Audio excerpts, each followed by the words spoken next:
Welcome to Juarez.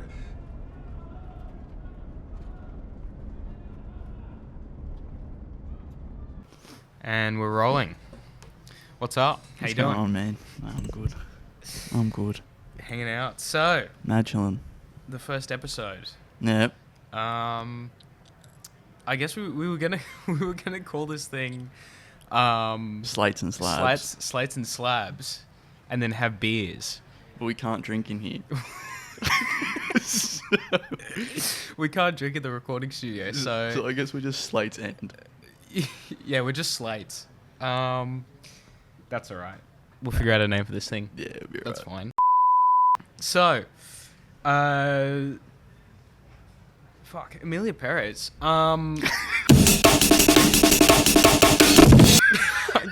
I guess that's what we're starting with in our inaugural episode. Yep. Very first episode. We're going in hot with Emilia Pérez. Yeah. What are your thoughts? What are your thoughts? Are you English? No, I'm not English. Why? No, because you you are pretty.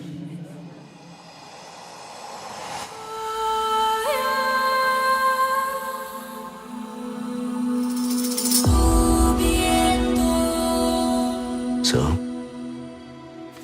does your client have a name?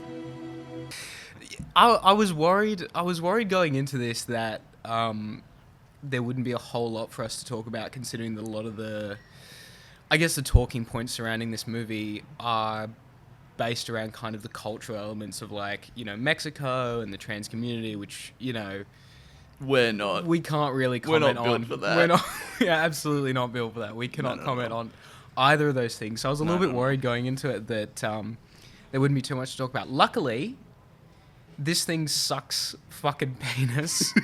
It really fucking. It sucks. really Terrible. fucking blows in every other way. Yep. So I think we'll just talk about. Well, I think we'll have plenty to talk about besides sort of the cultural aspects, which other people are covering quite well. Yeah. Extensively. Fuck. There's so much to really unpack. Yep. Sticking to the non-spoilers section, I guess just right off the bat, like, if the only reason why I would ever really tell somebody to watch this movie is if they were, like, curious about it for like the Oscars or, like, Yeah. something. That's the only real way that I could ever say, like, Go watch this. go watch piece this of film. shit. Yeah.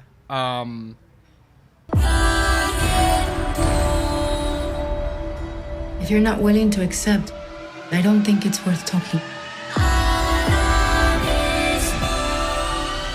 Just cut to the chase. To listen is to accept.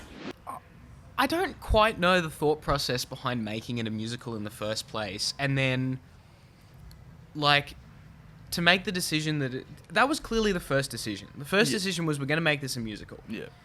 And then they didn't know how to make any songs for it.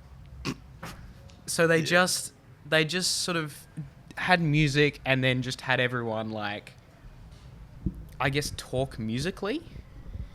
That is hard. Like, majority of the song. There's like a few, like, theatrical musical pieces that are, like, shot in the way of, like, a regular musical, but the rest is just them fucking talking, but they're kind of singing. They're talking but kind of singing. And I mean, there's that clip that's been floating around TikTok and Instagram and everything like that of that one song. At the, like, which is only like 20 minutes in. It's that's what shocked me, is that all the shit that people are talking about this movie, like all the crap that people are saying, like, oh my god, look at this, you know, this is the worst thing ever, you know, blah blah blah blah blah. That's all in the first 20 minutes. 20 minutes, yep.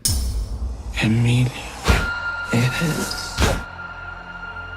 Emilia Pérez. Emilia Emilia. Pérez. Emilia. I struggle to think of anything in the non-spoiler section to really, like, I guess, give any kind of argument for the film, or, like, I don't know. I just kind of want to jump into spoilers. No, Because, me too. I really do. just want to jump into spoilers because. The funniest stuff happen when something is happening. All right, fuck it. Well, all right. Okay, fuck it. We're jumping into spoilers.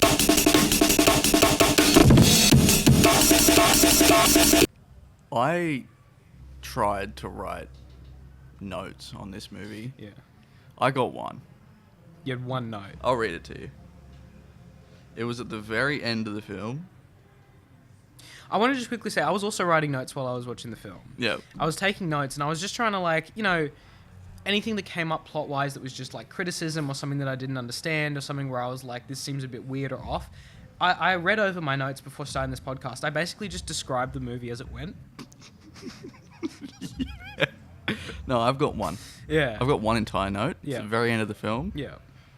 The car fight between Selena Gomez and her boyfriend Yeah. is shot like Roadhouse. Like the Jake Gyllenhaal Roadhouse. You're right. You're absolutely fucking like right. Roadhouse. It's just, Like it goes into this wide angle lens, Yeah. and it's shot like the final fight between him and Conor yeah, and McGregor. the camera's like moving around and doing all. Yeah, it's shot like You're right. the end of Roadhouse. You're absolutely. I didn't even notice that. I didn't even think about that at the time. Esto. Mingo.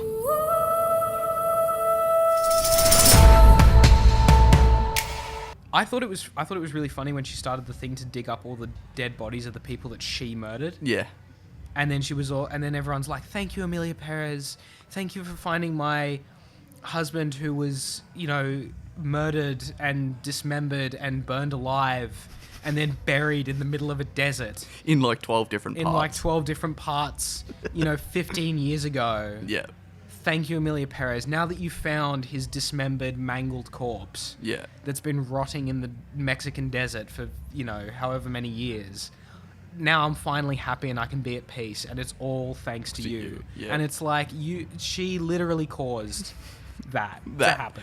Tens of thousands of deaths. All of your pain is Emilia Perez's fault. Yep. So what little solace you can gain by managing to get, the knuckle of your husband back from a mass grave in the middle of a desert. Yeah.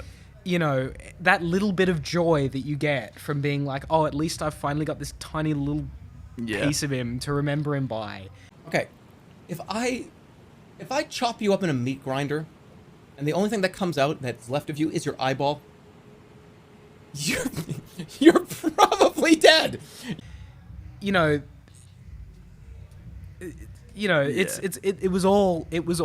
was Emilia Pérez the whole time. Yeah. And I think it's really funny how the movie justifies this in one simple go. It's just a woman that comes along and he's like, "Oh, I heard you found my husband." And she's like, "If he was alive, I was going to kill him." Actually, tthank you for killing my husband. And then it's a good thing. And then they have sex. And then they fuck. That's hard. the most. It's like, oh no, that it makes it okay. Because one person is like, thank you for brutally murdering my husband and like throwing him around the Mexican desert. Yeah, thank you so much for brutally murdering my husband. If I know that you're not the mob boss that killed my husband, but if you were the mob boss, I would also say thank you. And then Emilia Pérez is just sitting there like, actually, I am the mob boss. Yeah. But you don't know that. You don't know that. But I am. Actually, I feel good about killing your husband and then finding him again. Yeah. Because, it's the most... I don't know if the microphone is picking this up, but Kendrick Lamar's doing going the fuck off show right now. It is so distracting. We're recording this podcast during the Super Bowl, so I can sort of see it a little bit just off there. And he's going fucking stupidly hard. But yeah, he just finished. But that was pretty sick. They should have had Emilia Pérez perform a song for the Super Bowl halftime. Why aren't they performing the penis to vagina song? This is the thing. This is the thing, though. We're ragging on this movie so hard, and you might be thinking, who gives a fuck? 13 Oscar nominations, and it's probably going to win Best Picture. a lot of them, It's going to including win Best Picture.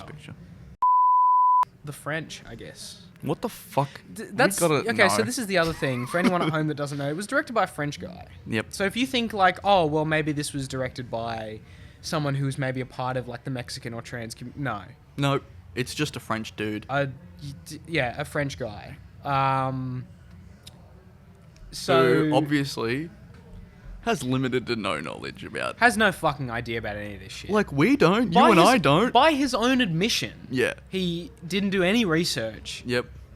So He was just swinging for the fucking fences he just on went, this he one. just went out here and he was just like, Mexico, yeah, I got this. Yeah, right, I got this. Trans I know people? there's cartels in Mexico and there's trans people. I'm just gonna put them into one, and it's gonna be sick as fuck. And he just bricked, just fucking airball. And it fucking worked because now he's gonna sweep at the Oscars. I mean, yeah, I guess. I think that's about all I can really say for Emilia Pérez to Yeah. get the point across. I don't have much else really. It was such a befuddling experience. All you need to know is that everything sucks. It sucks. That's all you need to know.